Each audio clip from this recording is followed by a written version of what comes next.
Praise the lord. ఈ దినం ప్రభు కృప ప్రవచన వాక్కు. దేవుడు మనతో మాట్లాడుతున్నటువంటి మాట యెషయా గ్రంథము 51వ అధ్యాయం 7వ వచనం ప్రకారం ఈ దినమున దేవుడు మనతో మాట్లాడుతూ ఉన్నాడు.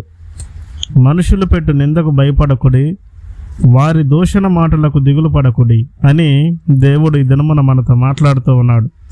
మనుషులను చూసి, మనుషులు అనేటటువంటి మాటలను బట్టి, శత్రువులనే మాటలను బట్టి ఒకవేళ నువ్వు దిగులు చెందుతూ బాధపడుతూ కష్టాలలో నీవు ఉన్నావేమో, బాధపడుచూ ఉన్నావేమో, ఈ వాగ్దానము ద్వారాగా దేవుడు నీతో మాట్లాడుతూ ఉన్నాడు.